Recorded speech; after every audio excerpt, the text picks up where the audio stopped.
ஓம் சாந்தி. 19/6/2024 காலை முரளி. ஓம் சாந்தி. பாப்தாதா மதுபன். சிவத்தந்தையே பிரம்மா பாபா உடல்ல அவதரிச்சு நமக்காக பாடம் எடுக்க வந்திருக்கிறாரு. நம்மளாம் இறை மாணவர்கள். இன்று பாபா என்ன சொல்றாருன்னு கேட்கலாம். இனிமையான குழந்தைகளே, அனைத்தையும் விட முக்கியமான சேவை பாபாவின் நினைவில் இருப்பது. முக்கியமான சேவையே பாபா சொல்றாரு பாருங்க, அவரோட நினைவுல இருக்கிறது மற்றும் மற்றவர்களுக்கும் நினைவை ஊட்டுவது, பாபாவை ஞாபகப்படுத்துறது, மற்றவங்களையும் பாபாவை ஞாபகப்படுத்துறது. இதுதான் முக்கியமான சேவை. அனைவருக்கும் நீங்கள் பாபாவின் அறிமுகம் கொடுத்து அவர்களுக்கு நன்மை செய்ய முடியும் சொல்லி பாபா சொல்றாரு. எல்லாருக்குமே நம்ம பாபா யாருன்னு சொல்லி புரிய வச்சு, நம்ம ஆத்மா, நம்மளுடைய அப்பா பரம்பிதா பரமாத்மா, அதை புரிய வச்சு அறிமுகம் கொடுத்து எல்லாருக்குமே நன்மை செய்ய முடியும் சொல்லி பாபா சொல்றாங்க. கேள்வி: எந்த ஒரு சிறிய பழக்கம் கூட மிகப்பெரிய அவமரியாதை செய்ய வைத்து விடுகிறது சொல்லி பாபா சொல்றாங்க. அதிலிருந்து காப்பாற்றி கொள்வதற்கான யுக்தி என்ன சொல்லி பாபா கேக்குறாங்க. பதில் பாபா சொல்றாரு, மறைத்து வைக்கக்கூடிய அல்லது திருடக்கூடிய பழக்கம் யாரிடமாவது இருந்தது என்றால் அது மிகப்பெரிய அவமரியாதை ஆகிவிடுகிறது சொல்லி பாபா சொல்றாரு. மறைச்சு வைக்கிறது, திருடுறது, இந்த மாதிரி பழக்கம்லாம் இருந்ததுன்னா அது குலத்திற்கே அவமரியாதை சொல்லி பாபா சொல்றாரு. பாபாவுக்கு அவமரியாதை ஆயிடும். சிலரை திருடினாலும் திருட்டு தான், லட்சத்தை திருடினாலும் திருட்டு தான் என்று சொல்லப்படுகிறது சொல்லி பாபா சொல்றாரு. சின்னது தானே, சில்லறை தானே, அதை திருடினா என்ன தப்பு அப்படின்னு நினைக்காதீங்க. சில்லறை திருடினாலும் தப்பு தான், சின்ன பொருளை தின்னாலும் தப்பு தான், பெரிய பொருளை எடுத்தாலும் தப்பு தான். தப்பு தான். திருடுறதுனாலே அது பேர் திருட்டு தான் சொல்லி பாபா சொல்றாரு. பேராசையின் வசமாகி பசி வந்ததும் கேட்காமல் மறைத்து வைத்து சாப்பிடுவது. பாருங்க, சில பேர் சாப்பாடு கூட அது மேல ஆசை இருக்கும், அதனால அது பசி வந்ததும் கேட்காமலே எடுக்கிறது, மறைச்சு வச்சு சாப்பிடுறது, திருடுவது போன்றவை மிக மோசமான பழக்கங்களாகும் சொல்லி பாபா சொல்றாரு. இந்த பழக்கங்கள் இருந்து தன்னை காப்பாற்றிக் கொள்வதற்காக பிரம்மா பாபாவுக்கு சமமாக ட்ரஸ்டி ஆகுங்கள் சொல்லி பாபா சொல்றாரு. இந்த பழக்கம்லாம், இந்த மாதிரி கை வைக்கிறது, திருடுற பழக்கம், இதெல்லாம் இதுல இருந்து நம்ம வெளியே வரணும். தன்னை காப்பாத்திக்கணுக்காக பிரம்மா பாபாவுக்கு சமமாக ட்ரஸ்டி ஆயிடுங்கன்னு சொல்லி பாபா சொல்றாரு. பிரம்மா பாபா எப்படி இருந்தாரு, எல்லாத்தையுமே பாபாட்ட கொடுத்துறாரு. சிவபாபாவுடையது, இது என்னுடையது இல்லை, என்னுடையதுனாதான் நமக்கு அது மேல ஒரு பற்று வரும். இது என்னுடையதே இல்லை, பாபாவுடையதுன்னு போது அதுல கை வைக்கவே நமக்கு மனசு வராது. பாபாட்ட கேட்டுட்டு தான் எடுக்கணும். எல்லாமே வீட்டுல இருக்கிற பொருள்லாம் கூட பாபாட்ட சொல்லிட்டு தான் எடுக்கணும். அந்த மாதிரி நம்ம பழக்கத்தை கொண்டு வந்துட்டோம்னா நம்ம எதுலயும் நம்ம அந்த கெட்ட பழக்க வழக்கங்கள் நம்ம கிட்ட வராது. அதனால பிரம்மா பாபாவுக்கு சமமா ட்ரஸ்டி ஆயிடுங்கன்னு சொல்லி பாபா சொல்றாரு. இப்படி என்னவெல்லாம் பழக்கங்கள் இருக்கிறதோ பாபா பாருங்க ஒரு பழக்கமா நமக்கு சொல்றாரு. எல்லாமே தப்புன்னு சொல்லி புரிய வைக்கிறாரு. சில பேர் இதெல்லாம் தவறே இல்லைன்னு நினைச்சுக்குவாங்க. இது என்ன தவறு இருக்குது, பொய் சொல்றது, திருடுறது, இதெல்லாம் தவறே கிடையாதுன்னு நினைச்சிட்டு இருப்போம். அதான் பாபா சொல்றாரு, இது என்னெல்லாம் பழக்கங்கள் இருக்குதோ அவற்றை பாபாவிடம் உண்மையாக சொல்லிவிடுங்கள் சொல்லி சொல்றாரு. ஏன்னா நம்ம அதுக்கப்புறம் அதை செய்ய மாட்டோம். அதனால பாபாட்ட உண்மையா சொல்லிடுங்கன்னு சொல்லி சொல்றாரு. ஓம் சாந்தி. ஆன்மீக தந்தை ஆன்மீக குழந்தைகளுக்கு புரிய வைக்கிறாரு. நாம் எல்லையற்ற தந்தைக்கு முன்னால் அமர்ந்திருக்கிறோம். நம்ம யாருக்கு முன்னாடி உட்கார்ந்துருக்கிறோம்? எல்லைக்குட்பட்ட தந்தை முன்னாடில நம்ம எல்லையற்ற ஆத்மாக்களுடைய தந்தை கடவுளுக்கு முன்னாடி அமர்ந்திருக்கிறோன்றது குழந்தைகள் தெரிந்துக்கிறாங்க. நாம் ஈஸ்வரிய குடும்பத்தை சேர்ந்தவர்கள் ஆவோம் சொல்லி பாபா சொல்றாரு. நம்ம எல்லாரும் ஈஸ்வரிய ஃபேமிலி. நம்ம பாபா தேர்ந்தெடுத்த குழந்தைகள். பாபா தான் நம்முடைய அப்பா. எல்லாருமே நம்ம சகோதரர்கள். நம்ம எல்லாரும் ஈஸ்வரிய குடும்பத்தை சேர்ந்தவங்க ஆவோம்னு சொல்லி பாபா சொல்றாரு. ஈஸ்வரன் நிராகார், சரீரமற்றவர் என்பதை கூட தெரிந்திருக்கிறீங்க. நமக்கு தெரியும் கடவுளுக்கு சரீரம் கிடையாது, அவர் பிறப்பிறப்பெல்லாம் வர்றது கிடையாது, அவர் புள்ளியா இருக்கிறாரு, நிராகாரா இருக்கிறாருன்றது நமக்கு தெரியும். நீங்கள் ஆத்மாபிமானியாக அமர்ந்திருக்கிறீங்க. நம்ம எல்லாம் இப்ப உடல்ல தான் இருக்கிறோம், தேகத்துல இருந்தாலும் நான் ஆத்மா, நெற்றி பூர்வத்துல இருக்கிற ஆத்மா, நான் கடவுளுடைய குழந்தை, ஆத்மாபிமானியா இப்ப நீங்க அமர்ந்திருக்கிறீங்கன்னு சொல்றாரு. இதுல அறிவியலுக்கான விஷயமோ அல்லது ஹடயோகம் போன்றவை செய்வதற்கான விஷயமோ கிடையாது சொல்லி பாபா சொல்றாரு. இங்க சயின்ஸ் சம்பந்தமா எந்த விஷயமும் கிடையாது. மற்றும் ஹடயோகம், நம்ம கையை காலை அசைக்கிறது, இந்த ஆசனம் போடுறது, பிராணாயாமம் பண்றது, சுவாச பயிற்சி பண்றது, இந்த மாதிரியான விஷயங்கள்லாம் எதுவுமே கிடையாது. அது ராஜயோகம், புத்தியின் வேலையாகும். இது புத்திக்கு யோகம். புத்தியை நம்ம பரந்தாமத்துக்கு செலுத்தணும். ஆத்ம உணர்வுல பரந்தாமத்துக்கு பாபாவை சந்திக்க போகணும். புத்திக்கு தான் இங்க வேலைன்னு சொல்லி சொல்றாரு. இதுக்கு பேரு புத்தி யோகம், ராஜயோகம். இந்த சரீரத்திற்கு எந்த வேலையுமே கிடையாது சொல்லி பாபா சொல்றாரு. இங்க நீங்க சரீரத்துக்கு எந்த வேலையும் கிடையாது. அது அப்படியே ஒரு ஜடமா நீங்க உட்கார வச்சுட்டு நீங்க சைத்தன்யமான ஆத்மா, நீங்க நீங்க புத்திக்கு வேலை கொடுங்க, அவ்வளவுதான். பாபாவை புத்தியால நினைங்க, அன்பா நினைங்க, மற்றும் நீங்க முரளி ஞானத்தை படிங்க, அவ்வளவுதான். இங்க மற்ற எதுவுமே கிடையாது. சரீரத்துக்கு வேலையே கிடையாது சொல்றாரு. ஹடயோகத்துல தான் சரீரத்துக்கான விஷயமே இருக்குது. ஹடயோகத்துல தான் கையை காலை அசைக்கிறது, மூச்சு பயிற்சி பண்றது, இந்த மாதிரி சரீரத்துக்கு வேலை கொடுப்பாங்க. இங்க சரீரத்துக்கு வேலையே கிடையாது. நீங்க அமைதியா ஒரு இடத்துல உட்காந்து பாபா நினைச்சா போதும். இங்கே நாம் குழந்தைகள் என்று புரிந்து தந்தைக்கு முன்னால் அமர்ந்திருக்கின்றோம். இங்கே நான் ஆத்மா, அப்பாவுடைய கடவுளுடைய குழந்தை அப்படின்னு நினைச்சு பாபாக்கு முன்னாடி உட்காந்துருக்குறோம். பாபா நமக்கு படிப்பித்து கொண்டிருக்கிறார் என்று தெரிஞ்சுக்கிறோம். இப்ப நமக்கு புரியுது, கடவுளே ஆசிரியரா வந்து நமக்கு படிப்பிச்சுட்டு இருக்கிறாரு. தன்னை ஆத்மான்னு புரிஞ்சு தந்தையை நினைவு செய்தால், இனிமையான குழந்தைகளே, உங்களுடைய அனைத்து பாவங்களும் அழிந்துவிடும் என்று சொல்லப்படுகிறது சொல்லி பாபா சொல்றாரு. நம்ம ஆத்மான்னு புரிஞ்சு அப்பாவை நினைக்கணும், அவ்வளவுதான். பரம்பிதா பரமாத்மாவை நினைச்சா பாவம்லாம் போயிரும் சொல்லி பாபா சொல்றாரு. கூடவே சக்கரத்தையும் சுழற்றுங்கள். கூடவே இந்த 5 சொரூபத்தையும் நீங்க கடந்து வந்த பாதை, நீங்க மறுஜன்மம் எடுத்து இப்ப கடைசி பிறவியில இருக்கிறீங்க இல்லையா? நீங்க ஃபர்ஸ்ட் பிறவி எங்க இருந்தீங்க, அதுக்கு முன்னாடி எங்க இருந்தீங்க? இந்த சக்கரத்தை மட்டும் சுழற்றுங்க. அந்த 5 சொரூபத்தை சுழற்றிட்டே இருங்க. மற்றவங்களுக்கும் சேவை செய்து தனக்கு சமமாக ஆக்குங்கள் சொல்லி பாபா சொல்றாரு. நீங்க மட்டும் சேவை பண்ணாதீங்க, மற்றவங்களையும் சேவை செய்ய வச்சு உங்களுக்கு சமமா ஆக்குங்கன்னு சொல்லி சொல்றாரு. இவர் என்ன சேவை செய்து கொண்டிருக்கிறார் என்று பாபா ஒவ்வொருவரையும் வந்து பார்க்கின்றார். பாபா மீட்ல பாபா எல்லாரையுமே வந்து பாக்குறாரு, எல்லாரும் என்ன சேவை பண்றாங்கன்ட்டு. ஸ்தூல சேவை செய்கின்றாரான்னு பாக்குறாரா, அல்லது சூட்சும சேவை செய்கின்றாரா, அல்லது முக்கியமான சேவை செய்கின்றாரா? ஒவ்வொருவரையும் பாபா பார்க்கின்றார். ஸ்தூலமா ஏதாவது சமைக்கிறது, காய்கறி அரியறது, பெருக்கிறது, இந்த மாதிரி வேலை செய்யறாங்களா? இல்ல சூட்சுமமா மனதால பூமி பந்தல சக்தி வாங்கி பாபாட்ட இருந்து கொடுக்கறது, தன்னைத்தானே ஆத்மான்னு உணர்ந்து சோல் கான்சியஸ்ல இருந்து பாபாவை நினைக்கிறது, இது எல்லாமே சூட்சும சேவை. இது செய்யறாங்களா? இல்ல முக்கிய வார்த்தைகளினுடைய சேவை, மற்றவங்களுக்கு அறிமுகம் கொடுக்கறது, எந்த சேவை வேணாலும் செய்யறாங்களான்னு சொல்லி பாக்குறாரு. இவர் அனைவருக்குமே பாபாவின் அறிமுகத்தை கொடுக்கின்றாரா என்பதுதான் முக்கியமான விஷயமே சொல்லி பாபா சொல்றாரு. பாருங்க, இது எல்லா சேவையும் விட மற்றவங்களுக்கு போயிட்டு பாபாவுடைய அறிமுகத்தை கொடுக்கறதா முக்கியமான விஷயமேன்னு சொல்லி சொல்றாரு. நம்ம போய் எல்லாருக்கும் உலகம் ஃபுல்லா அந்த செய்தியை சொல்லணும், கடவுள் வந்துட்டாரு, நம்ம எல்லாம் ஆத்மாக்கள். ஏன்னா எல்லாம் மறந்து போய் தேக அபிமானியாகி தேகம்தான் நான் நினைச்சிட்டு இருக்கிறாங்க. அப்புறம் அந்த தேகம் போயிடுச்சுன்னா அழுதுட்டு இருக்கிறாங்க.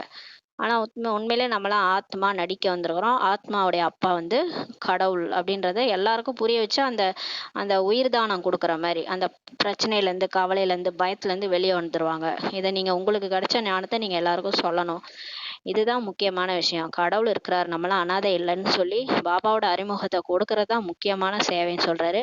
ஒவ்வொரு குழந்தைக்கும் பாபாவின் அறிமுகத்தை கொடுக்கின்றார்கள். என்னை நினைவு செய்வதன் மூலம் உங்கள் பிறவி ஒவ்வொரு குழந்தைக்கும் பாபாவின் அறிமுகத்தை கொடுக்கின்றார்கள்.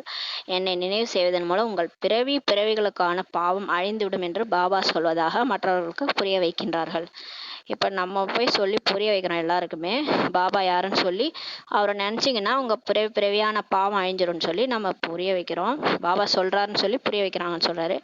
எந்த அளவு இந்த சேவையில் இருக்கின்றார்கள்னு சொல்லி பாபா பாக்குறாரு. தங்களுக்குள்ளே ஒப்பிட்டுக் கொள்கிறார்கள். இப்ப மத்தவங்களுக்குள்ளாரே பிகேஸ் ஒப்பிட்டுக்கிறாங்க. எல்லாரை விட அதிகமா சேவை யார் செய்யறாங்க, இவரை விட நான் ஏன் அதிகமா சேவை செய்யக்கூடாதுன்னெலாம் ஒப்பிட்டுக்கிறாங்களாம். இவரை விட அதிகமாக நினைவு யாத்திரையில் ஓட முடியுமா முடியாதா? நிறைய பேரை பாக்குறாங்க. இப்ப சிவானி சிஸ்டர்லாம் பார்த்தா எவ்வளவு அழகா சேவை பண்றாங்க, எவ்வளவு பாபாவை நினைக்கிறாங்க. அவங்கள மாதிரி நம்மளும் ஆகணும் அப்படின்னு நினைக்கிறோம் இல்லையா? அதான் பாபா சொல்றாரு, இவரை விட அதிகமா நினைவு யாத்திரையில ஓட முடியுமா முடியாதா? இதெல்லாம் பாக்குறாங்க, மத்தவங்க பாத்துக்கிறாங்க. ஒவ்வொருவரையும் பாபா வந்து பார்க்கிறாரு. பாபா ஒவ்வொருவரிடமும் செய்தே கேட்கின்றார். என்னென்ன சேவை செய்கின்றீர்கள் சொல்லி பாபா இப்ப நம்மளை கேட்கிறாரு. பிறருக்கு பாபாவின் அறிமுகம் கொடுத்து அவர்களுக்கு நன்மை செய்கின்றீர்களா கேட்கிறாரு பாருங்க பாபா. நீங்க பிகே ஆனீங்க, பிகே என்ன பண்ணீங்க? முரளி படிக்கிறீங்க, அமிர்த வேலை பண்றீங்க. சரி, மத்தவங்களுக்கு அறிமுகம் கொடுத்தீங்களா? அறிமுகம் கொடுத்து எல்லாருக்கும் நன்மை செய்யறீங்களா? நீங்க ஃப்ரீ ஆயிட்டீங்க இல்லையா? உங்களுக்கு கடவுளே கிடைச்சிட்டாரு, நீங்க ஃப்ரீ ஆயிட்டீங்களே, அதே மாதிரி எல்லாரும் ஃப்ரீ ஆகணும் இல்லையா? அப்ப எல்லாருக்கும் அறிமுகம் கொடுத்தீங்களா அப்படின்னு சொல்றாரு. அதேதான் நமக்கு நிறைய முறையில உங்க வீட்டுல இருந்து ஆரம்பிங்க, சுயத்துல இருந்து ஆரம்பிங்க. உங்களுக்கு நன்மை செஞ்சுக்கோங்க, உங்க வீட்டுல இருக்கிறவங்க நன்மை செஞ்சுக்கோங்க. மாமியார் வீடு, பிறந்த வீடு, மாமியார் வீடு எல்லாருக்கும் சொல்லுங்க. அப்படியே அக்கம் பக்கத்துல இருக்கிறவங்க சொல்லுங்க. அதுவே சேவை தானே. பாபா சொல்றாரு. பாபாவின் அறிமுகம் கொடுத்து எல்லாருக்கும் நன்மை செய்கின்றீர்களா சொல்லி கேட்கிறாரு. நேரத்தை வீணாக்குவதில்லை தானே. பாபா கேட்குற டைம் வேஸ்ட் பண்றதுல தானே. இதுதான் முக்கியமான விஷயம்.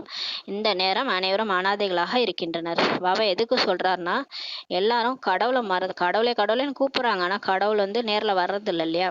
பக்தியில போய் சாமி கும்பிட்றாங்க, கோயில் கோயிலா போறாங்க. கடவுள் நேர்ல யார்கிட்ட பேசியிருக்காரு போயிட்டு.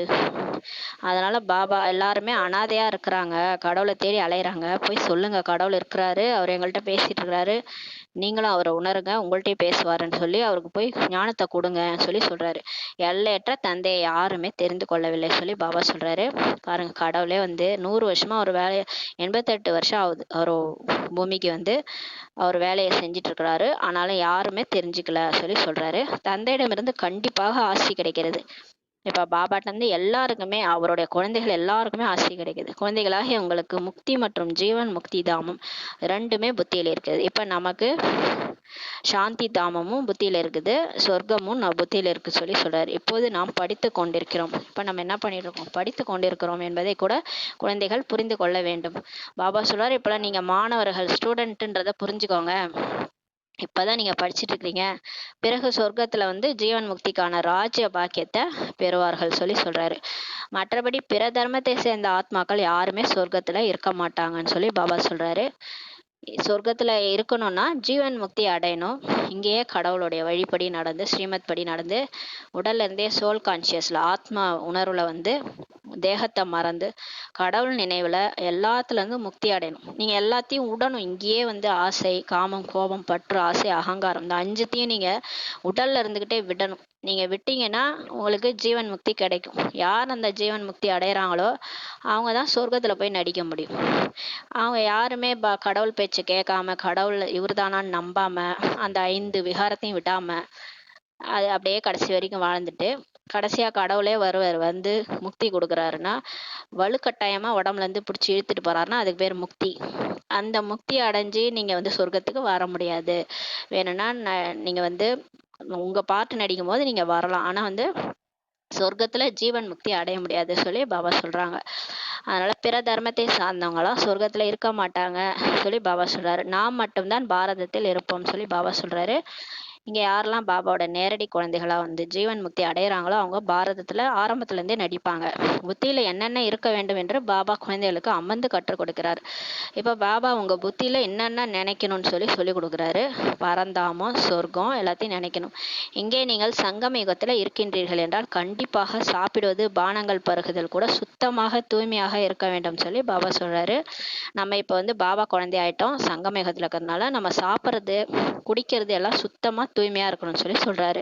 நாம் எதிர்காலத்துல சர்வ குணங்கள் நிறைந்தவர்கள், 16 கலைகள் முழுமையானவர்கள், முழுமையான விகாரமற்றவர்களாக ஆகின்றோம் என்று தெரிந்திருக்கிறீர்கள். ஏன் பாபா சொல்றாருன்னா, நீங்க சொர்க்கத்துல போய் தேவதையா ஆக போறீங்க. தேவதைகள் எப்படி இருப்பாங்கன்னா சர்வ குணங்கள் நிறைஞ்சவங்களா இருப்பாங்க. எல்லாமே அவங்க சக்தி, தூய்மை, சுகம், அமைதி, அன்பு எல்லாமே நிறைஞ்சிருப்பாங்க. 16 கலை முழுமையாகி முழுமையான விகாரமே இல்லாதவங்களா ஆகிறோம். அதனால நம்ம இங்க சாப்பிட்றது, குடிக்கிறதுலாம் தேவதைகள் சாப்பிட்ற மாதிரி ஆகணும். அப்பதான் கடைசியில இந்த உடலை விட்டு போகும்போது நம்ம தேவதை ஆக முடியும்னு சொல்லி சொல்றாரு. இந்த மகிமை சரீரம் கொண்ட ஆத்மாக்களுக்கு ஆகும் சொல்லி பாபா சொல்றாரு. இந்த மகிமையே இப்ப வந்து சரீரத்துல இருக்கிற ஆத்மாக்களுக்கு தான் சொல்லி பாபா சொல்றாரு. ஆத்மாவுக்கு மட்டும் மகிமை என்பது கிடையாது சொல்லி பாபா சொல்றாரு. ஆத்மா தனியா இருந்தா அதுக்கு மகிமை கிடையாது. சரீரத்துல இருந்தே மாறுறவங்களுக்கு தான், அந்த ஆத்மாக்களுக்கு தான் மகிமைன்னு சொல்லி சொல்றாரு. இப்ப தேவதைகள் வந்து சரீரத்துல இருக்கிற மகான் ஆத்மாக்கள். அவங்க சரீரத்துல இருக்கிறாங்க, அவங்க சரீரமும் சூப்பரா இருக்கும், தூய்மையா இருக்கும், தூய்மையான ஆத்மாவா இருக்கிறாங்க. அவங்க வந்து பாவனமான ஆத்மா சரீரத்தோட இருக்கும்போது ஜீவாத்மாவா நடிக்கிறாங்க. உலகத்துல வந்து நடிக்கும் போது அவங்களுக்கு மகிமை இருக்குது. சர்வ குண சம்பன்ன 16 கலைகள் நிரம்ப பெற்ற நிர்விகாரி என்ற அந்த புருஷோத்தம், மரியாதா புருஷோத்தம் என்ற மகிமை வந்து அவங்களுக்கு இருக்குது. தேவதைகளுக்கு ஆத்மாவுக்கு மட்டும் மகிமை எப்பவுமே கிடையாது. ஆத்மா தனியா இருந்தா மகிமை கிடையாது. சரீரத்தோட இருக்கும்போது தான் அதுக்கு மகிமை சொல்லி பாபா சொல்றாரு. இங்க வந்து நடிப்பை நடிக்கக்கூடிய ஒவ்வொரு ஆத்மாவின் பாகமும் தனித்தனியானது. இங்க வந்து எல்லாருமே நடிப்பு நடிக்கிறாங்க இல்லையா? இப்ப பரந்தாமத்துல இருந்து ஆத்மா வந்து வந்து வந்து ஒரு ஒரு தேகத்துல நடிப்பு நடிச்சிட்டு இருக்குது. எல்லாருடைய பாகமும் தனித்தனியானது. இப்ப மோடி நடிக்கிறாருன்னா அவரோட பாகம் தனி, பிரைம் மினிஸ்டரா இருக்கிறாரு. அடுத்து வேற ஒவ்வொருத்தவங்க கவர்னர்னா அவங்களுடைய பார்ட் தனி. இப்ப நம்ம சாதாரண பிரஜையா இருக்கிறோம், நம்மளோட பார்ட் தனி. அது மாதிரி ஒவ்வொரு ஆத்மாவும் தனித்தனி பாகம் நடிச்சிட்டு இருக்கிறாங்க. நாம் இவர்களை லட்சுமி நாராயணனை போல ஆக வேண்டும் என்று உங்களுடைய புத்தியில் குறிக்கோள் இருக்கிறது. நம்ம இவ்வளவு நாள் எதுக்கு பிறந்தோம், எதுக்கு இருக்கிறோம், எதுக்கு தான் வாழறோம்னு தெரியாம இருந்தோம். இப்ப கடவுளே வந்து நம்மளை செலக்ட் பண்ணியிருக்கிறாரு. குழந்தாய், நீ தான் வந்து ஆரம்பத்துல இருந்து நடிக்கிற ஹீரோ பார்ட் நடிகை, ஹீரோ ஹீரோயின் நீங்க தான், நீங்க வந்து இந்த மாதிரி ஆகணும்னு சொல்லி பாபா நமக்கு சொல்லி புரிய வச்சுட்டாரு. அதனால இப்ப நம்மளோட புத்தியில ஏம் ஆப்ஜெக்ட் இருக்குது. குறிக்கோளே இல்லாம வாழ்ந்த நமக்கு இப்ப பாபா ஒரு குறிக்கோள் கொடுத்துருக்கிறாரு. லட்சுமி நாராயண போல, தேவதை போல நீங்க ஆகணும். பாபாவின் கட்டளை என்னன்னா, குழந்தைகளே தூய்மை ஆகுங்கள் சொல்லி சொல்றாரு. குழந்தைகளே உங்களுக்கு ஏம் ஆப்ஜெக்ட் கொடுத்துருக்காரு இல்லையா, அப்ப அது மாதிரி ஆனாதான் நீங்க அது மாதிரி ஆக முடியும். அப்ப அவங்க எப்படி இருப்பாங்கன்னா தூய்மையா இருப்பாங்க. அவங்க சாப்பிட்றது, குடிக்கிறது, அவங்க உடுத்துற உடை எல்லாமே ஃபர்ஸ்ட் கிளாஸா தூய்மையா இருக்கும். அந்த மாதிரி நீங்க இங்கேயே ஆகணும். இந்த உடல்ல இருந்து நீங்க அந்த மாதிரி ஆகும்போது தான் அந்த மாதிரி ஆக முடியும். அதனால தூய்மை ஆகுங்கன்னு சொல்லி சொல்றாரு. எப்படி தூய்மையாக இருப்பது என்று கேட்பார்கள். உடனே கேட்போம், நம்ம கேட்போம் இல்லையா, பாபா தூய்மையா இருந்தீங்க எப்படி இருக்கிறதுன்னு கேட்பாங்க. ஏனெனில் மாயின் புயல் நிறைய வருகிறது. ஏன்னா அவங்களுக்கு தெரியும், பிகே ஆனவுடனே நிறைய புயல் வரும். காமம், கோபம், பற்று, ஆசை, அகங்காரத்துல மாயோட புயல் நிறைய வரும். புத்தி எங்கெங்கெல்லாமோ போய்விடுகிறது சொல்லி பாபா சொல்றாரு. அவற்றையெல்லாம் எப்படி விடுவது பாபா என்று குழந்தைகள் சிந்திக்கிறார்கள் அல்லவா. பாபாட்ட கேக்குறாங்க, பாபா இந்த மாதிரி புத்தி அலைப்பாயுது, அது எல்லாத்தையும் எப்படி விடுறதுன்னு சொல்லி கேக்குறாங்க, சிந்திக்கிறாங்க. வேற யாருடைய புத்தியும் இப்படி சிந்திப்பதில்லை. பாபா சொல்றாரு பாருங்க, இங்க யாரெல்லாம் என்னுடைய குழந்தைகளா வந்திருக்கிறாங்களோ அவங்க புத்தி தான் இப்படி சிந்திக்குது. பாபா சொல்றாரு முரளில இதெல்லாம் விடுங்கன்னுட்டு. ஆனா நம்மளால விட முடியல. நம்ம வந்து இதெல்லாம் செய்ய சொல்றாரு, அதை செய்ய சொல்றாரு. மாயா நம்மளை படுத்துது.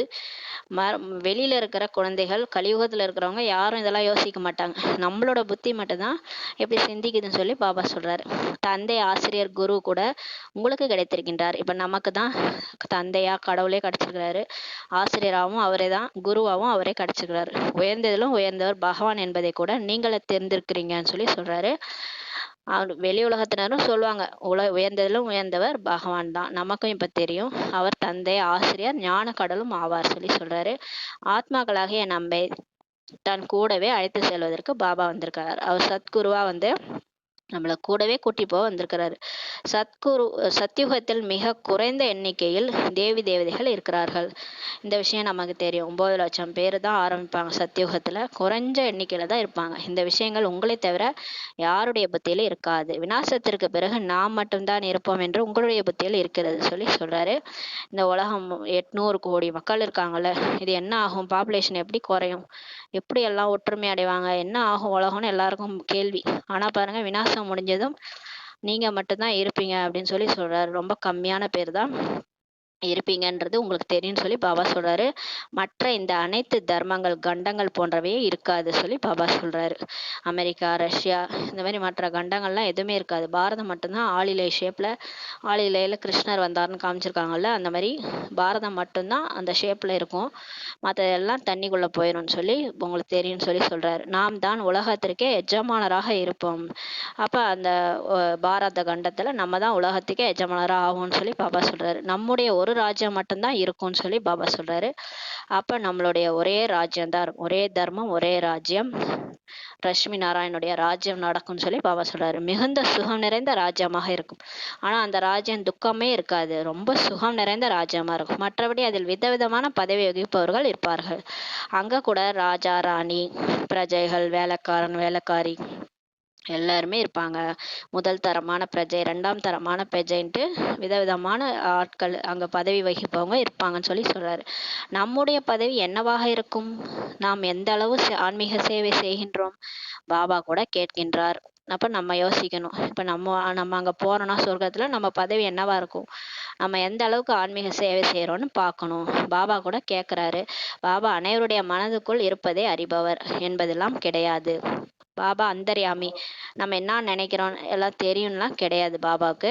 நம்ம என்ன செய்து கொண்டிருக்கிறோம் என்று குழந்தைகள் ஒவ்வொருவரும் தன்னை தெரிந்து கொள்ள முடியும். பாபாவுக்கு நம்மளை பற்றி தெரியாது, ஆனால் நம்ம மனசாட்சிக்கு நமக்கு தெரியும் நம்ம என்ன செஞ்சுட்டு இருக்கிறோன்ட்டு. நீங்கள் என்ன செய்கிறீங்கன்னு உங்களுக்கு தெரியும்னு சொல்கிறாரு. முதல் நம்பர் சேவையை இந்த தாதா தான் ஸ்ரீமத் படி செய்து கொண்டிருக்கிறார் என்று கண்டிப்பாக புரிந்து கொள்கின்றனர். இந்த லேக்ராஜ், இந்த பிரம்மா பாபா இருக்கார் இல்லையா, அவரு தான் முதல் நம்பர் சேவை பண்ணுறாரு. அவர் உடம்புல சிவன் வராரு. சிவன் வந்து சொல்லி கொடுக்கறது எல்லாத்தையும் இவர் எழுதி வச்சு அதை நமக்கு சொல்லி கொடுக்குறாரு. இவர் தான் முதல் நம்பர் சேவை செய்கிறாருன்னு எல்லாருக்கும் தெரியும்னு சொல்றாரு.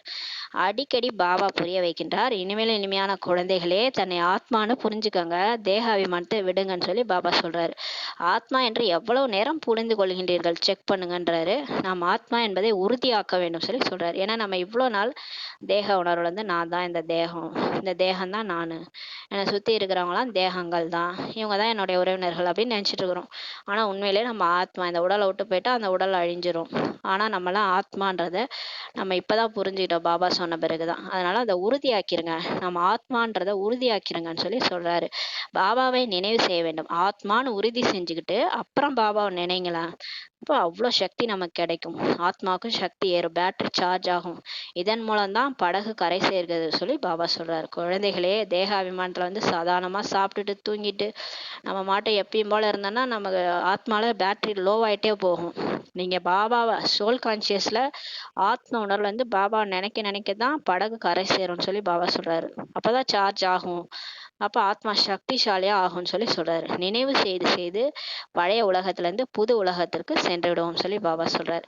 இப்ப பாபா நினைச்சு நம்ம இந்த பழைய உலகத்துல இருந்து சொர்க்கத்துக்கு போயிடுவோம். இப்போது மீதம் கொஞ்ச நேரம் தான் இருக்கு பாபா சொல்றாரு.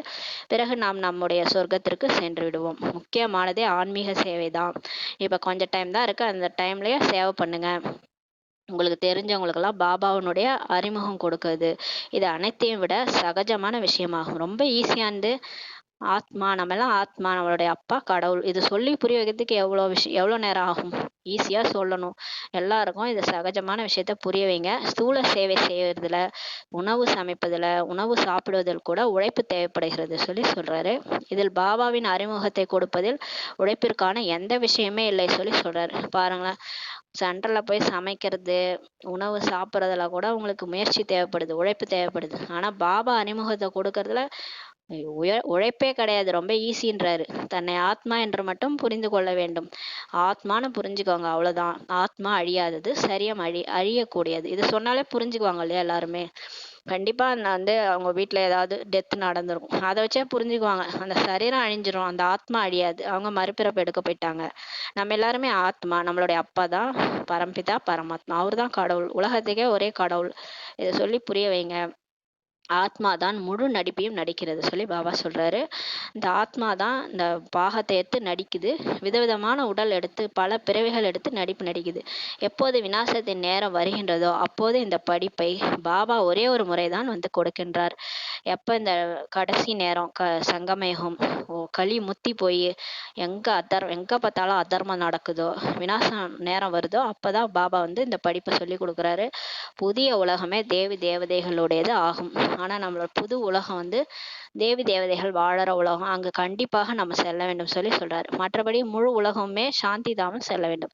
மற்றபடி எல்லாருமே கடைசியில அவங்கவுங்க கர்ம கணக்கை முடிச்சிட்டு அவங்கவுங்க கொடுக்கல் வாங்கல் என்னென்ன பிரச்சனை பண்ணாங்களோ எல்லாத்தையும் அனுபவிச்சு பச்சாதாபப்பட்டு உடலை விட்டு முக்தி அடைஞ்சு எல்லாரும் சாந்தி தாமம் கடவுள் கூட போயிடுவாங்க. பரமபிதா பரமாத்மா கூட அப்படியே கொசு கூட்டம் மாதிரி போயிடுவாங்க. ஆனால் நாம மட்டும் கடவுள் பேச்சு கேட்டு இங்கே ஸ்ரீமத் படி நடந்ததுனால ஜீவன் முக்தி அடைஞ்சு சொர்க்கத்தில் போய் நடிக்க போவோம். இந்த பழைய உலகமே இருக்காது. கடைசியாக இந்த பழைய உலகமே இருக்காது. இப்போ நீங்கள் பார்க்குறீங்களா கலியுகம், இந்த உலகம் கடைசியாக இருக்காது. நீங்கள் புதிய உலகத்தில் இருக்கும்போது இந்த பழைய உலகத்தின் நினைவு இருக்குமா என்ன கேட்குறாரு. நீங்க சொர்க்கத்துக்கு போயிட்ட பிறகு நான் இப்படிலாம் நடிச்சேன், இப்படிலாம் முரளி படிச்சேன், இந்த மாதிரிலாம் வாழ்ந்தேன், இப்படிலாம் வெயில் அடிச்சுது, இவ்வளோ கஷ்டப்பட்டேன், இதெல்லாம் எதுவுமே உங்களுக்கு ஞாபகம் இருக்காது சொல்றாரு. சிறிது கூட அங்க இருக்காது. நீங்க சொர்க்கத்துல தான் இருப்பீங்க, ராஜ்யம் செய்து கொண்டிருப்பீர்கள். அதுக்கப்புறம் பாருங்க, நீங்க புது உலகத்துல சொர்க்கத்துல இருப்பீங்க, ராஜ்யம் பண்ணிட்டு இருப்பீங்கன்றாரு. இது புத்தியில் இருப்பதன் மூலம் குஷி ஏற்படுகிறது. இதை கேட்கும் போதே எவ்வளவு குஷி ஏற்படும். கடவுளே வந்து சொல்றாரு, நீங்க இருக்க போறீங்க, போன கல்பத்துல கூட அப்படிதான் இருந்தீங்க, சொர்க்கத்துல வாழ்ந்துட்டு தான் நீங்க இப்படி வந்திருக்கிறீங்க. அடுத்து திரும்பவும் நீங்க அங்கதான் போறீங்க. அப்படி இதை கேட்கும் போதே உங்க புத்தியில குஷி ஏற்படுகிறது சொல்றாரு. சொர்க்கத்திற்கு நிறைய பேர் கொடுக்கப்பட்டிருக்கிறது. சொர்க்கத்துக்கு கூட நிறைய பேர் சொல்லியிருக்கிறாங்க. ஹெவன் சொல்லுவாங்க. நிறைய பேர் கொடுத்துருக்குறாங்க சொர்க்கத்துக்கு. பாவ ஆத்மாக்களின் உலகம், நரகம், துக்கதாமம் என்றெல்லாம் நரகத்துக்கு கூட நிறைய பேர் கொடுக்கப்பட்டிருக்கிறது. சொர்க்கத்துக்கு எப்படி நிறைய பேரோ அது மாதிரி பேரடைஸ், ஹெவன்னு நிறைய சொல்லுவாங்க சொர்க்கத்துக்கு. அதே மாதிரி இந்த நரகம் இருக்குல்ல, பாவ ஆத்மாக்களுடைய உலகம் அதை நரகம்னு சொல்லுவோம், துக்கதாமம்னு சொல்லுவோம். அதுக்கு கூட நிறைய பேர் இருக்கு. ஹெல்லுன்னு சொல்லுவாங்க. Hell and heaven. எல்லையற்ற தந்தை ஒரே ஒருவர் தான் என்று குழந்தைகளாகி நீங்க தெரிந்துக்கிறீங்க. கடவுள் ஒருவரே, எல்லாருக்கும் அப்பா ஒருத்தர் தான், ஆத்மாக்களின் தந்தை. நாம் அவருடைய கண்டெடுக்கப்பட்ட குழந்தைகளாக இருக்கின்றோம் சொல்லி பாபா சொல்றாரு. ஆக அப்படிப்பட்ட பாபாவிடம் அன்பு கூட அதிகமாக இருக்க வேண்டும் சொல்லி பாபா சொல்றாரு. பாருங்க, திருவிழால காணா போன குழந்தை கிடைச்சாலே அப்பா அம்மா அப்படி கொஞ்சுவாங்க, அந்த குழந்தை கிடைச்சிடுச்சுட்டு. இப்ப 5000 வருஷம் கழிச்சு நம்மளை கண்டுபிடிச்சிருக்கிறாரு. அப்ப அப்படிப்பட்ட பாபாட்ட, அப்பா கிட்ட எவ்வளவு அன்பு செலுத்தணும் சொல்லி கேட்கிறாரு. யார் நிறைய சேவை செய்யறாங்களோ, முட்களை மலராக ஆக்குறாங்களோ, அந்த குழந்தைகள் மீது பாபாவுக்கு கூட மிகுந்த அன்பு ஏற்படுகிறது சொல்லி பாபா சொல்றாரு. மனிதர்ல இருந்து தேவதை ஆக வேண்டும் அல்லவா, அப்ப இங்க சேவை பண்ணணும் இல்லையா சொல்லி கேட்கிறாரு. பாபா அப்படி ஆவதில்லை. பாபா ஒன்னும் தேவதை ஆகிறது இல்ல, நம்ம தான் உருவாக்க வந்திருக்கின்றார். ஆக உள்ளுக்குள்ள மிகுந்த மகிழ்ச்சி இருக்கணும்னு சொல்லி பாபா சொல்றாரு. வரும் சிவபாபா நம்மளை படிக்க வச்சு தேவதையாக்கிட்டு அவர் போயிடுவாரு. அவர் தேவதை ஆகிறது இல்ல, நம்மளைதான் ஆக்க வந்திருக்கிறாரு. அப்ப எவ்வளவு மகிழ்ச்சி இருக்கணும். சொர்க்கத்துல நாம் எந்த பதவி அடைவோம், நாம் என்ன சேவை செய்கின்றோம்லாம் நீங்க பார்க்கணும். வீட்டில் வேலைக்காரர்கள் இருக்கிறாங்க என்றால் அவர்களுக்கும் கூட அறிமுகம் கொடுக்கணும்னு சொல்லி சொல்றாரு. நம்ம வீட்டுல வேலைக்காரங்க இருக்காங்கன்னா அவங்களுக்கு கூட பாபா அறிமுகத்தை கொடுக்கணும். யார் தொடர்புல வராங்களோ, யாரெல்லாம் உங்க தொடர்புல வராங்களோ அவங்களுக்கும் படிப்பினை கொடுக்க வேண்டும் சொல்லி சொல்றாரு. நம்மளுடைய கூட வாழறவங்க, தேகதாரிகள் யார் யார் இருக்காங்க, நண்பர்கள், நம்ம தொடர்புல வர்றவங்க, திடீர்னு வந்துட்டு போவாங்க, எல்லாருக்குமே படிப்பினை கொடுக்கணும். அனைவருக்கும் சேவை செய்ய வேண்டும் அல்லவா சொல்லி பாபா சொல்றாரு. அபலைகளுக்கு, ஏழைகளுக்கு, காட்டுவாசிகளுக்கு சேவை செய்ய வேண்டும் சொல்லி பாபா சொல்றாரு. நினைக்காதீங்க இவங்கெல்லாம் காட்டுவாசி, இவங்கெல்லாம் என்ன மாற போறாங்களா என்ன, ஏழைகள்லாம் என்ன கேட்பாங்களா என்ன நினைக்காதீங்க. அபலைகள், ஏழைகள், காட்டுவாசிகள் எல்லாருக்குமே சேவை செய்யணும். எல்லாருக்கும் பாபா அறிமுகம் கொடுக்கணும். நிறைய ஏழைகள் இருக்கிறாங்கன்னு சொல்லி சொல்றாரு. அவர்கள் தன்னை மாற்றிக்கொள்வார்கள். கண்டிப்பா ஏழைகள் மாத்திக்குவாங்க. நீங்க போய் சொல்லி புரிய வைங்க. இவங்கெல்லாம் மாறவா போறாங்கன்னு நினைக்காதீங்க. கண்டிப்பா எல்லாருக்கும் சொல்லுங்க. அவங்கதான் துடிச்சிட்டு இருக்கிறாங்க கடவுளுக்காக.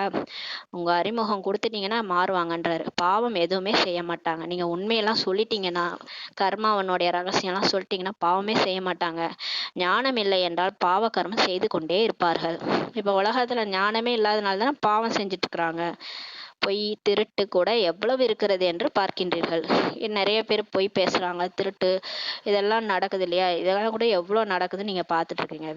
வேலைக்காரர்கள் கூட திருடு விடுகின்றார்கள் சொல்லி பாபா சொல்றாரு. வீட்டுல வேலைக்காரங்க வீட்டுல இருக்கிறது, இந்த எஜமானி இல்லைன்னா பீரோல இருக்கிறதெல்லாம் திருடிடுறாங்க இல்லையா, அதெல்லாம் கூட தப்பு பாபா சொல்றாரு. இல்லையானால் வீட்டில் குழந்தைகள் இருக்கும்போது ஏன் பூட்டு போடுகின்றார்கள் சொல்லி பாபா சொல்றாரு. அவங்க திருடுறதுனால தானே பூட்டு போடுறாங்க, குழந்தைகள் இருக்கும்போதே பூட்டு போட்டு போறாங்க. ஆனால் இன்றைக்கு குழந்தைகள் கூட திருடர்கள் ஆகிவிடுகின்றார்கள் சொல்லி பாபா சொல்றாரு. இன்னைக்கு சின்ன சின்ன குழந்தைங்களாம் கூட திருடுதுங்கன்னு சொல்லி பாபா சொல்றாரு. எதையேனும் மறைத்து வைத்து எடுத்துக்கொள்கின்றார்கள். யாருக்காவது பசி எடுத்தது என்றால் பேராசை காரணமாக சாப்பிட்டு விடுகின்றார்கள். இதெல்லாம் நடக்குதுன்னு சொல்லி பாபா பார்த்துட்டு சொல்றாரு. பேராசை உடையவர்கள் கண்டிப்பாக ஏதேனும் திருடி சாப்பிட்டு விடுவார்கள் சொல்லி பாபா சொல்றாரு. இது சிவபாபாவின் பண்டாரா ஆகும். பாருங்க, அதுவும் சென்ட்ரலா திருடவே கூடாது, அது பெரிய தப்பு. இதில் ஒரு அணா பைசா கூட திருடக்கூடாது. இது பாபாவுடைய பண்டாரா. இங்க ஒரு அணா பைசா கூட திருடக்கூடாது. பிரம்மா ட்ரஸ்டியாக இருக்கின்றார். எல்லையற்ற தந்தை பகவான் உங்களிடம் வந்திருக்கின்றார்.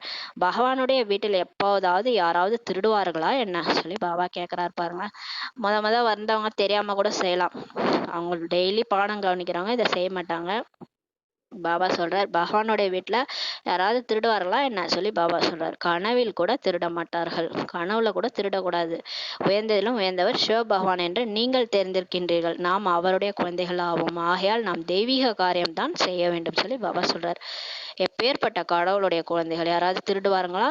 அதனால நம்ம தெய்வீக காரியம் தான் செய்யணும்னு சொல்லி பாபா சொல்றாரு. நீங்கள் திருடுபவர்களுக்கு கூட ஜெயில் சென்று ஞானம் கொடுக்கின்றீர்கள். இப்போ பிகேஎஸ் எல்லாருமே போயிட்டு ஜெயிலில் இருக்கிறவங்களுக்குலாம் ஞானம் கொடுத்து நிறைய பேர் மாறி இருக்காங்க.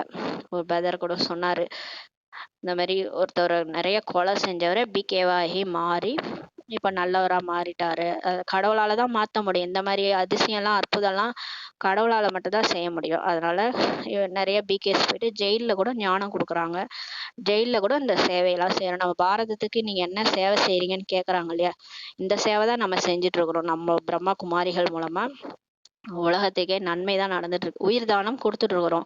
ஆக இங்க எப்படி திருட முடியும்னு சொல்லி பாபா சொல்றாரு. ஜெயிலே போய் ஞானம் கொடுக்குறீங்க, அப்போ உங்க வீட்டுல பிரம்மா குமாரிகள் சென்டர்லயே வந்து கீதா பாடசாலையில எப்படி திருட முடியும் சொல்லி பாபா கேட்கிறாரு. சில நேரம் மாம்பழம் எடுக்கின்றார்கள், ஏதேனும் பொருளை எடுத்து சாப்பிடுகின்றார்கள் என்றால் இது கூட திருட்டு அல்லவா சொல்லி பாபா சொல்றாரு. பாபா என்ன சொல்றாருன்னா, சின்ன திருட்டு கூட திருட்டுதான், எதா இருந்தாலும் கேட்டுட்டு தான் செய்யணும். ஒரு பைசா திருடினாலும் திருட்டுதான், 100 ரூபா திருடினாலும் திருட்டுதான், பெரிய அமௌண்ட் லட்சக்கணக்கில் திருடினாலும் திருட்டுதான். அதனால பாபா சொல்றாரு, ஏதாவது பொருளை எடுத்து சாப்பிட்டா கூட திருட்டுதான்னு சொல்லி சொல்றாரு. எந்த பொருளையும் கேட்காமல் எடுக்கக்கூடாது, கை கூட வைக்க கூடாது சொல்லி பாபா சொல்றாரு. எந்த பொருளையுமே அங்க யாரு நிமித்த பிராமணி இருக்கிறாங்களோ அவங்கள்ட்ட கேட்காம எடுக்கக்கூடாது, அதுல கை கூட வைக்க கூடாது சொல்லி பாபா சொல்றாரு. சிவபாபா நம்முடைய தந்தை, அவர் கேட்கின்றார், பார்க்கின்றார். அவர் மேல இருந்து பாபா வந்து அப்பா, அவர் நம்மளை பாக்குறாரு, கேட்கிறாரு. குழந்தைகளிடம் எந்த அவகுணமும் இல்லை தானேன்னு சொல்லி பாபா கேட்கிறாரு. ஏதாவது அவகுணம் இருந்தால் சொல்லி விடுங்கள். பாபா நேத்து கூட சொன்னார்ல, என்கிட்ட எந்த குணங்கள் இருக்குது, எந்த குணங்கள் இல்லை, அவகுணம் எவ்வளோ இருக்குது, எல்லாத்தையும் எழுதுங்க, எழுதி சொல்லுங்கன்னாரு இல்லையா? அந்த மாதிரி நம்ம இன்னைக்கு என்ன கேட்குறாருன்னா, என்னிடம் எந்த அவகுணம் இல்லை தானே, ஏதாவது அவகுணம் இருந்தா சொல்லிடுங்க இப்பவேன்னு சொல்லி சொல்றாரு. தானமாக கொடுத்து விடுங்கள் என்று கேட்கின்றார். இப்ப என்ன அவகுணம் இருந்தாலும் பாபாட்ட சொல்லிடுங்க. பாபா, நான் இந்த மாதிரிலாம் செய்யறேன் சொல்லி எல்லாத்தையும் எழுதி வச்சிருங்க, அப்பயே போயிடும் அந்த குணம் உங்கள்கிட்ட இருந்து சொல்லி சொல்றாரு. தானமாக கொடுத்து விட்டு பிறகு ஏதேனும் அவமரியாதை செய்தால் மிகுந்த தண்டனை அடைவார்கள் சொல்லி பாபா சொல்றாரு. நேத்து கூட சொன்னார்ல, தண்டனை சூட்சுமதனத்துல போயிட்டு நான் கேட்பேன், நான் இந்த மாதிரி உனக்கு முரளியில புரிய வச்சேன், நீ திரும்ப அதெல்லாம் செஞ்சியா, இப்ப காட்சியா காட்டுறேன், நீ இதெல்லாம் செஞ்சா பாருன்னு காட்டுவான்னு சொன்னார் இல்லையா? அப்புறம் பதவி குறைச்சிருவாரு. அதனால சொல்லி கூட பாபாட்ட எழுதி கொடுத்துட்டு கூட திரும்ப அந்த தவறை செஞ்சோன்னா, அவமரியாதை பாபாவுக்கு கொடுத்தோன்னா மிகுந்த தண்டனை அடைவார்கள் சொல்லி சொல்றாரு. திருடக்கூடிய பழக்கம் மிகவும் மோசமானதாகும் சொல்லி பாபா சொல்றாரு. யாரேனும் சைக்கிள் எடுத்து சென்று விடுகிறார்கள் என்றால் பிடிபட்டு விடுகிறார்கள். கடைக்கு செல்லும் போது பிஸ்கட் டப்பாவை மறைத்து வைத்து விடுகிறார்கள், அல்லது வேற ஏதேனும் சிறிய பொருளை மறைத்து வைத்து விடுகிறார்கள். கடைக்காரர்கள் மிகவும் பாதுகாத்து கொள்கிறார்கள். ஆக இது கூட மிகப்பெரிய அரசாங்கமாகும் சொல்லி பாபா சொல்றாரு. பாருங்களேன், இதெல்லாம் சைக்கிள் எடுத்துட்டு போயிடுறாங்களாம், பிடிபட்டு விடுறாங்களாம், கடைக்கு செல்லும் போது பிஸ்கட் டப்பாவை மறைச்சி வச்சிடுறாங்களாம், சிறிய பொருட்கள் எல்லாம் கூட மறைச்சிடுறாங்க. அதனால கடைக்காரர்கள்லாம் ரொம்ப பாதுகாத்து கொள்கிறார்கள் சொல்லி சொல்றாரு. இங்கேயும் அதே மாதிரிதான் நம்மளுடையது பாண்டவ அரசாங்கம் தன்னுடைய தெய்வீக ராஜ்யத்தை இப்ப ஸ்தாபனை பண்ணிட்டு இருக்கிறோம், செய்து கொண்டிருக்கிறது. நானோ ராஜ்யம் செய்வதில்லை என்று பாபா சொல்கின்றார். பாபா இங்க அவர் ராஜ்யம் செய்யல, பாண்டவர்களாகிய நீங்கள் தான் ராஜ்யம் செய்றீங்கன்னு சொல்லி சொல்றாரு. அவர்கள் பாண்டவபதி என்று பிறகு கிருஷ்ணரே சொல்லிவிடுகிறார்கள். பாண்டவர்களுடைய பதி வந்து கிருஷ்ணர் சொல்லிடுறாங்க. பாண்டவர்களின் தந்தை யாருன்னு சொல்லி பாபா கேட்கிறாரு.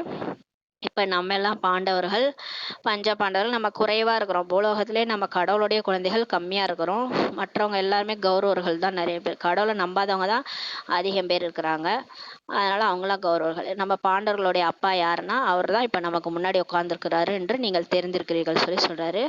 நாம் பாபாவுடைய சேவையில் என்ன சேவை செய்கின்றோம் என்று ஒவ்வொருவரும் உள்ளுக்குள் புரிந்து கொள்ள முடியும். நமக்கு நாமே புரிஞ்சுக்கலாம் நம்ம என்ன சேவை இப்ப பண்ணிட்டு இருக்கிறோம். பாபா நமக்கு உலகத்தின் அரசாட்சியை கொடுத்து விட்டு அவர் வானப்பிரசத்துக்கு சென்று விடுகிறார். பாபா இப்ப நம்ம படிக்க வச்சு நம்மளை உயர்ந்த பதவி அடைய வச்சு அவங்கவுங்க பண்ண முயற்சிக்கு பதவி கொடுத்துட்டு சொர்க்கத்துக்கு அமுச்சு வச்சுட்டு உலக அரசாட்சியை கொடுத்துட்டு சாந்தி தாமம் போய் ரெஸ்ட் எடுக்க போயிடுறாரு. எவ்வளவு தன்னலமற்ற சேவை செய்கின்றார். அவரு பதவி அடையறதில்ல, நமக்கு பதவி கொடுக்குறாரு. சுயநலமற்ற சேவை செய்கின்றார். அனைவரும் சுகமாக அமைதியாக ஆகிவிடுகின்றார்கள். முழு உலகத்துக்குமே அமைதி கொடுத்துட்டு சுகம் கொடுத்துட்டு போயிடுறாரு. மனிதர்களோ உலகத்துல அமைதி ஏற்படட்டும் என்று மட்டும் சொல்கிறார்கள். அவங்க அமைதிக்காக இதெல்லாம் பண்றாங்க இல்லையா, ஒரு நிமிஷம் தியானம் பண்றாங்க, அமைதிக்காக யாகம் வளர்த்துறாங்க, மழை வரட்டும்ன்ற யாகம் வளர்த்துவாங்க. இந்த மாதிரிலாம் நிறைய உலகத்துல செய்யறாங்க அமைதி ஏற்படுத்துட்டு. அமைதிக்கான பரிசுகளை கூட கொடுத்து கொண்டிருக்கிறார்கள். இந்த நோபல் ப்ரைஸ் ஃபார் பீஸ்லாம் கொடுப்பாங்க. ஆனால் நமக்கு இங்கே மிகப்பெரிய பரிசு கிடைக்கிறது என்று குழந்தைகளாகிய நீங்கள் தெரிந்திருக்கிறீர்கள் சொல்லி பாபா சொல்றாரு. யார் நல்ல சேவை செய்கிறாங்களோ அவங்களுக்கு பெரிய பரிசு கிடைக்கிறது சொல்லி பாபா சொல்றாரு. நமக்கு பெரிய கிஃப்டே பாபா கொடுக்க போறாரு. உயர்ந்தாலும் உயர்ந்த சேவையை பாபாவின் அறிமுகத்தை கொடுப்பதாகும். நீங்க எவ்வளோ பேருக்கு பாபா ஞானம் சொல்றீங்களோ, அவர் யாருன்னு சொல்லி சொல்றீங்களோ அவ்வளோ gift உங்களுக்கு கிடைக்கும்னு சொல்றாரு. உயர்ந்தாலும் உயர்ந்த சேவையே அதுதான். இதை யார் வேண்டுமானாலும் செய்ய முடியும். சின்ன குழந்தைங்க கூட சொல்லலாம்னு அன்னைக்கு சொன்னார் இல்லையா? சின்ன குழந்தைங்க சொன்னா அற்புதமே பண்ணி காட்டுவாங்கன்னு சொல்லி சொன்னாரு. யாருனாலும் செய்யலாம். குழந்தைகளுக்கு தேவதை ஆக வேண்டும் என்றால் சேவை கூட செய்ய வேண்டும் சொல்லி பாபா சொல்றாரு. நீங்க தேவதை ஆகணுமா, அப்ப போய் சேவை செய்யுங்க. இவரை பாருங்கள், பிரம்மா பாபா பாருங்க. இவர் கூட லௌகீக குடும்பத்தை சேர்ந்தவராக தான் இருந்தார் அல்லவா? இவர் மூலமாக தான் பாபா காரியத்தை செய்வித்தார். பிரம்மா பாபா நினச்சி பார்த்துருப்பாரா, நான் இந்த மாதிரி வந்து உலகத்தையே வந்து கடவுள் அறிமுகம் கொடுக்க போகிறேன், நான் இந்த சேவை செய்ய போகிறேன்னு அவர் நினச்சி கூட பார்க்கல. ஆனால் அவரையே மாற்றினார் இல்லையா கடவுள். இவருக்குள் பிரவேசம் செய்து இதை செய்யுங்கள் என்று இவருக்கும் சொல்கின்றார். பிரம்மா பாபா உடலில் பிரவேசம் பண்ணி இதை செய் அதை செய்ன்னு சொன்னது யார்? கடவுள் தான். ஆக உங்களுக்கும் இப்போ சொல்கின்றார். நமக்கு எப்படி சொல்வார் அப்படின்லாம் நினைக்காதீங்க. என்னுள் பிரம்மா பாபா பிரவேசமாகி சேவிக்கின்றார். செய்பவர் செய்பவர் அல்லவா சொல்லி பாபா சொல்கிறாரு. பிரம்மாவிற்கு கூறினார், இதை விடுங்கள், இதுவோ அழுக்கான உலகமாகவும், வைகுண்டத்திற்கு செல்லுங்கள். பிரம்மா பாபாவுக்கு சொன்னார், இந்த உலகத்தை விட்டுடுங்க, இது அழுக்கான உலகம், வைகுண்டத்துக்கு போங்கன்ட்டு. இப்போது வைகுண்டத்திற்கு எஜமானர் ஆக வேண்டும். வைராக்கியம் வந்துவிட்டது, அவ்வளவுதான். பாபாவுக்கு பிரம்மா பாபாவுக்கு வைராக்கியம் வந்துருச்சு. நம்ம வைகுண்டத்துக்கு எஜமானர் ஆக போறோம், அவ்வளவுதான். அனைவரும் நினைத்தனர், இவருக்கு என்ன ஆகிவிட்டது? எல்லாரும் நினைச்சாங்க, என்ன இவர் லூசா இருப்பாரா, என்ன ஆயிடுச்சு, இவ்வளவு 33 கோடியும் நல்ல லாபம் ஈட்டும் வியாபாரி இவர் என்ன இப்படி பண்றாருன்ட்டு எல்லாரும் பார்த்தாங்க. இவ்வளவு நல்ல லாபம் ஈட்டும் வியாபாரி என்ன செய்கின்றார், இவர் என்ன ஆக போகின்றார் என்று யாருக்குமே தெரியவில்லை. அனைத்தையும் விடுவது பெரிய விஷயமா என்ன? அனைத்தையும் தியாகம் செய்து விட்டார், அவ்வளவுதான். பாருங்க, பிரம்மா பாபா யோசிக்கவே இல்லை. அடுத்த செகண்டே எனக்குள்ள கடவுளே வந்து சொல்லிட்டாரு, நீ சொர்க்கத்துக்கு போன்னு சொல்லிட்டாரு. இதெல்லாம் எனக்கு தேவையில்லை, சோழியை விட்டுறேன், நான் வைரமாக போறேன்னுட்டு இதெல்லாம் விடுறது பெரிய விஷயமான்ட்டு எல்லாத்தையும் தியாகம் செய்துட்டார், அவ்வளவுதான். மேலும் அனைவரையும் தியாகம் செய்வித்தார் சொல்லி பாபா சொல்றாரு. அவர் மட்டுமா தியாகம் செஞ்சாரு? எல்லாரையும் செய்ய வச்சார். குழந்தைகளையும் தியாகம் செய்வித்தார். அவருடைய குழந்தைகள், அவங்களுடைய மனைவி, மக்கள் எல்லாரையும் தியாகம் பண்ணிட்டார். இப்போது இந்த ஆன்மீக சேவை செய்ய வேண்டும், அனைவரையும் தூய்மையாக்க வேண்டும். இதுதான் அவருடைய மனசுல இருந்தது. நாங்கள் ஞான அமிர்தம் குடிக்க செல்கின்றோம் என்று அனைவரும் கூறினார்கள். அதுக்கப்புறம் அவர்கிட்ட எல்லாருமே வந்தாங்க, வந்து ஞானத்தை கேட்டாங்க. எல்லாரும் சொன்னாங்க, நாங்கள் ஞான அமிர்தம் குடிக்க போகிறோம். மம்மாவின் பெயரை சொன்னார்கள். ஓம் ராதையிடம் ஞான அமிர்தம் குடிக்க சென்றனர். அப்போ பிரம்மா பாபா மம்மா 2 பேரும் சேவை செஞ்சாங்க. மம்மாவின் பெயரை தான் எல்லாரும் சொன்னாங்க. அவங்க பேர் இயற்பெயர் ராதை. அங்கே ஓம்னு அழகாக உச்சரிப்பாங்க, அதனால அவங்க பேர் ஓம் ராதை. ஓம் ராதைகிட்ட நாங்கள் ஞான அமிர்தம் படிக்க போகிறோம்னு சொல்லி சொன்னாங்க. யார் இந்த யுக்தியை படைத்தது? சிவபாபா இவருக்குள் பிரவேசமாகி எவ்வளவு நல்ல யுக்தி படைத்திருக்கிறார். யார் வந்தாலும் ஞான அமிர்தம் குடிப்பார்கள். இந்த யுக்தியெல்லாம் யார் சொன்னதுன்னா சிவபாபா தான். அவர் தான் செய்ய வச்சாரு. யார் வந்தாலுமே இங்கே ஞான அமிர்தம் குடிப்பாங்க. அமிர்தத்தை விடுத்து விஷத்தை அருந்தலாமா என்ற பாடல் கூட இருக்கிறது சொல்லி பாபா சொல்றாரு. விஷத்தை விடுத்து ஞான அமிர்தம் குடித்து தூய்மையான தேவதை ஆக வேண்டும் சொல்லி பாபா சொல்றாரு. பாபா சொல்றார், குழந்தைகளே, இது கடைசி நேரம், இது ஆரம்பம் கூட கிடையாது, கடைசி வந்துருச்சு. இந்த டைம்ல நீங்க வந்து விஷத்தை அருந்தலாமா? அமிர்தத்தை விடுத்து ஞான முரளியை தான் கேட்கணும், மற்றதெல்லாம் விட்டுடுங்கன்னு சொல்லி சொல்றாரு. தூய்மையான வைகுண்டத்தின் எஜமானர் ஆக வேண்டும் என்றால் ஒருவரையே நினைவு செய்ய வேண்டும். நம்ம போய் தூய்மையான உலகத்துக்கு போனோம்னா ஒரு பாபாவை மட்டும் நினைவு செய்யணும். ஆக கண்டிப்பாக சண்டை ஏற்படும் அல்லவா? ஆரம்பத்தில் வந்த பிரச்சனைகள் இப்போது வரை நடந்து கொண்டிருக்கிறது சொல்லி சொல்றாரு. பாருங்களேன், அந்த காலத்திலேயே மாறுறதுக்கு விடலை, யாரையும் விடலை, வீட்டுல இருந்தே வெளியே போக விடலை, மாத்தாஸ்லாம் அடி உத வாங்கினாங்க. எப்பயும் அது நடந்துட்டு இருக்குன்னு சொல்லி பாபா சொல்றாரு. அபலைகள் மீது எவ்வளவு கொடுமைகள் செய்யப்படுகிறது சொல்லி பாபா சொல்றாரு. எந்த அளவு நீங்கள் மிகவும் உறுதியாக ஆகிக்கொண்டே செல்வீர்களோ அந்த அளவு தூய்மை மிகவும் நல்லது என்று புரிந்து கொள்வீர்கள். நீங்க தைரியம் என்ற ஒரு அடி எடுத்து வச்சு பாபா மேல நம்பிக்கை வச்சீங்கன்னா, உறுதியாயிட்டே போனீங்கன்னா தூய்மையாகிறது நல்லதுன்னு நீங்களே புரிஞ்சுக்குவீங்கன்னு சொல்லி சொல்றாரு. பாபா வந்து எங்களை தூய்மையாக்குங்கள் என்று அழைக்கின்றனர். முதலில் உங்கள் குணங்கள், நடத்தைகள் கூட எப்படி இருந்தது, இப்போது என்ன ஆகி கொண்டிருக்கிறீர்கள் சொல்லி பாபா கேட்கிறாரு. நமக்கே தெரியுது இல்லையா, ஃபர்ஸ்ட் நம்ம எப்படி இருந்தோம், நம்மளை எப்படி மாத்திட்டு இருக்கிறாரு.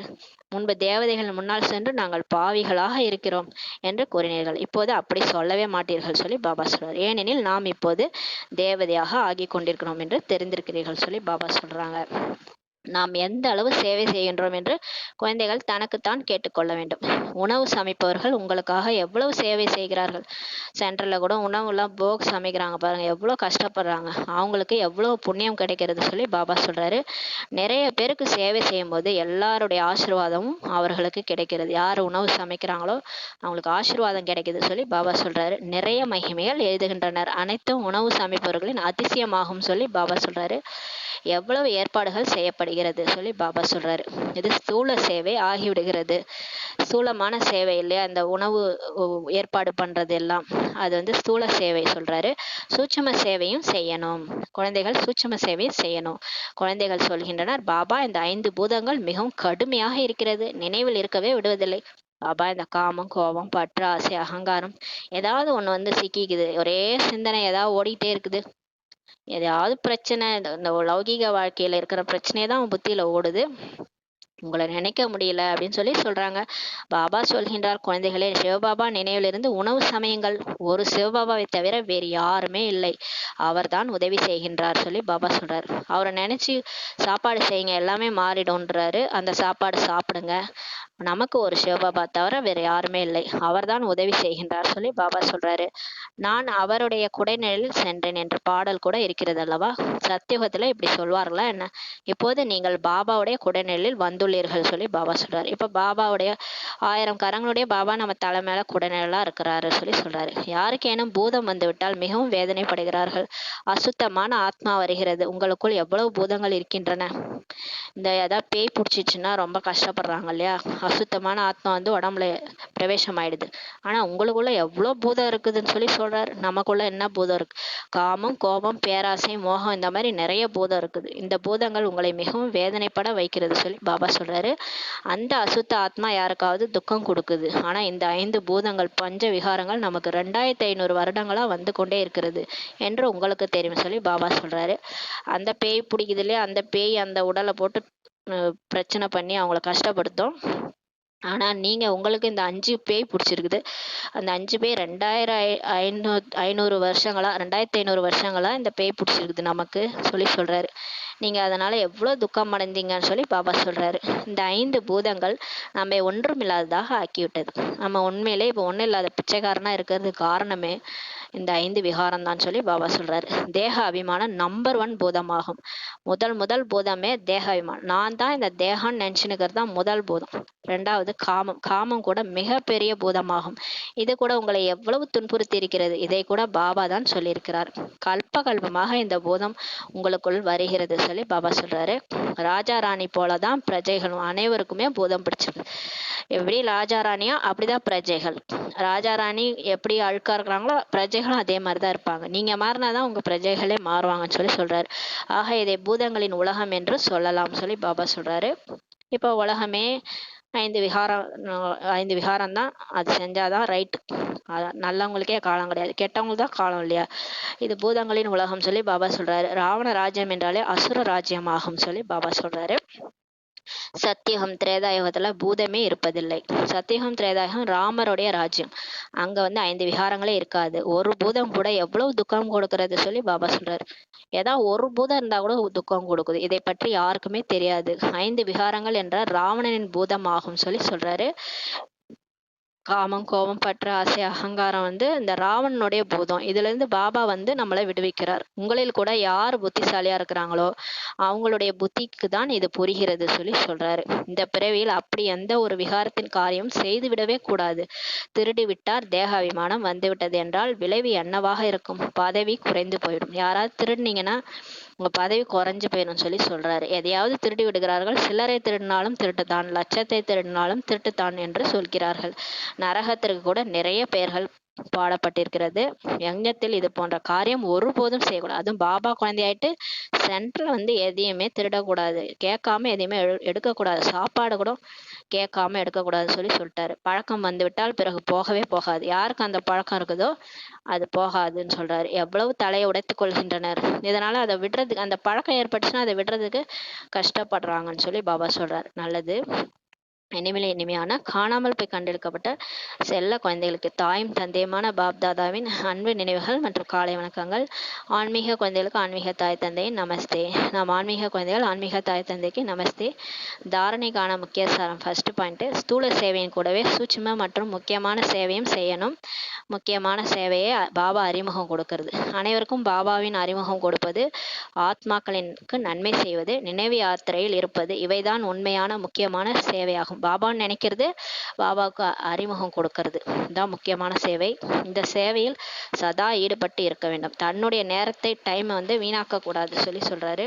2வது பாயிண்ட், புத்திசாலியாகிய 5 விகாரங்கள் என்ற பூதங்கள் மீது வெற்றி அடைய வேண்டும். திருட்டு அல்லது பொய் பேசும் பழக்கத்தை நீக்கிவிட வேண்டும். தானமாக கொடுத்த பொருளை திரும்ப பெறவே கூடாது சொல்லி பாபா சொல்றாரு. நான் திருடுறதை விட்டுறேன், பொய் சொல்றதை விட்டுறேன்னு பாபாட்ட எழுதி வச்சுட்டீங்கன்னா திரும்ப அதை செய்யக்கூடாது சொல்லி பாபா சொல்றாரு. திரும்ப செஞ்சீங்கன்னா தண்டனை அதிகமா இருக்கும்னு சொல்லி பாபா சொல்றாரு. வரதானம், சரீர நோய்கள் பற்றிய சிந்தனையில் இருந்து விடுபட்டு ஞான சிந்தனை மற்றும் சுய சிந்தனை செய்யக்கூடிய சுப சிந்தனையாளர் ஆகுக. எப்ப பார்த்தாலும் எனக்கு பிரச்சனை, ஏதாவது கை வலி, கால் வலி, முட்டு வலி, தலைவலி, உடம்பு சரியில்லை, அதை பத்தியே யோசிச்சுட்டு இருக்காம ஞானத்தை சிந்தனை பண்ணுங்க. சுயத்தை பத்தி, ஆத்மாவை பத்தி சிந்தனை பண்ணக்கூடிய சுப சிந்தனையாளர் ஆகுகன்ற வரதானம் கொடுக்குறாரு. சரீரத்துக்கு நோய் வருவது என்பது ஒன்று, நோயில் அசைந்து விடுவது என்பது வேறு. சரீரத்துக்கு நோய் வர்றது ஒண்ணு, ஆனா நோயில அசைஞ்சு போய் உக்காந்துறது வேறு. நோய் வருவதோ விதிக்கப்பட்டது, நோய் வர்றது விதிக்கப்பட்டது, டிராமால இருக்குது. அந்தந்த டைமுக்கு அது வர்றது, தலைவலி வருதுன்றது அந்த டைமுக்கு நமக்கு தலைவலி வரணுன்றது எழுதப்பட்டிருக்குது, விதிக்கப்பட்டிருக்குது டிராமால. ஆனால் சிரேஷ்ட ஸ்திதியில் அசைந்து விடுவது என்பது பந்தன் முக்தியின் அடையாளம். ஆனா சிரேஷ்ட ஸ்திதியில இருக்கிறது நம்ம பந்தன் முக்தி நிலையினுடைய அடையாளம். அந்த சரீரத்துடைய பந்தனத்திலிருந்து கூட விடுபட்டு இருக்கிறதுனுடைய அடையாளம் என்னன்னா, நான் ஆத்மா, நான் பந்தன் முக்த ஆத்மா, எனக்கு இந்த உடலுக்கும் எனக்கும் சம்மந்தம் இல்லை. இந்த உடலுக்கு தான் பிரச்சனை, எனக்கா பிரச்சனை. யார் சரீர நோயின் சிந்தனையில இருந்து விடுபட்டு இருந்து சுய சிந்தனை ஞான சிந்தனை செய்கிறாங்களோ அவர் தான் சுப சிந்தனையாளர் அப்படின்னு சொல்லி பாபா சொல்றார். நான் ஆத்மா, இந்த உடல்ல இருந்து விடுபட்டு இருக்கேன், இந்த சரீரம் அதனுடைய கர்ம போகத்தை அனுபவிச்சுட்டு இருக்குது, இதை நான் எட்ட இருந்து வேடிக்கை பாக்குறேன் அப்படின்ற மாதிரி நீங்க விடுபட்டு பார்த்தீங்கன்னா, அந்த பந்தனத்துல இருந்து விடுபட்டு சுய சிந்தனை ஞான சிந்தனை செய்யறாங்களோ அவங்கதான் சுப சிந்தனையாளர் சொல்லி சொல்றாரு. இயற்கையில சிந்தனை தேகம் மற்றும் தேக சம்பந்தமானவை அதிகம் செய்வதால் கவலை ரூபம் ஆகிவிடுகிறது. அடிக்கடி என் உடம்புக்கு பிரச்சனை, இந்த உடம்புல பிரச்சனையாவே இருக்குது, அவங்களுக்கு பிரச்சனை, என் குழந்தைக்கு அது இதுன்னு நம்ம எதையாவது சிந்திச்சுட்டு இருக்கும்போது கவலை வந்துடுது, கவலை ரூபமாகவே ஆகிடுது. இந்த பந்தனத்திலிருந்து விடுபடுவதுதான் கர்மாதீத ஸ்திதி என்று சொல்லப்படுகிறது சொல்லி பாபா சொல்றாரு. இந்த மாதிரி பந்தனத்திலாம் விடுபட்டு நான் ஆத்மா, இந்த தேகம் கிடையாது, நான் சுற்றி இருக்கிறவங்களும் ஆத்மா சகோதரர், அவங்க அந்த உடல்ல இருந்து நடிச்சிட்டு இருக்கிறாங்க, அவங்க பிரச்சனையெல்லாம் பாபா பார்த்துக்குவாரு, பாபா எல்லாத்தையும் சரி பண்ணிடுவாரு அப்படின்ட்டு எல்லாத்துல இருந்து விடுபட்டு லேசா இருக்கிறதுக்கு பேர் தான் கர்மாதீத ஸ்திதி அப்படின்னு சொல்லப்படுதுன்னு சொல்லி பாபா சொல்றாரு. அந்த ஸ்டேஜ் கடைசியா வரும். எப்ப ஆத்ம உணர்வு வருதோ அப்ப எல்லாருக்குமே அந்த கர்மாதீத ஸ்டேஜ் நிலை வந்துரும், எல்லாருமே அடைஞ்சிரும் அந்த ஸ்திதிய. பாபா சொல்றாரு, அதாவது கர்மங்களை வென்ற நிலை, அந்த நிலைக்கு வந்துருவீங்க. அந்த மாதிரி யார் இருக்கிறாங்களோ அவங்கதான் சுப சிந்தனையாளர் சொல்லி பாபா சொல்றாரு. ஸ்லோகன், அன்பின் சக்தியானது பிரச்சனை என்ற மலையை தண்ணீர் போல லேசாக ஆக்கிவிடும் சொல்லி சொல்றாரு. அன்பினுடைய சக்தி இருக்கு இல்லையா, யாருக்கு அன்பு இருக்குதோ அந்த அன்பினுடைய சக்தியானது என்ன பண்ணும், பிரச்சனை என்ற பெரிய மலையை கூட தண்ணீர் மாதிரி லேசாக்கணும்னு சொல்லி பாபா சொல்றாரு. அதனால அன்பா எல்லா பிரச்சனையும் அணுகுங்க. அன்பா அணுகும் போது பெரிய பிரச்சனை கூட, மலையா இருக்கிற பிரச்சனை கூட நமக்கு தண்ணீர் மாதிரி லேசா ஆகிரும்னு சொல்லி பாபா சொல்றாங்க. ஓம் சாந்தி. நன்றி பாபா, நன்றி ராமா, நன்றி பரிவாரம். ஓம் சாந்தி.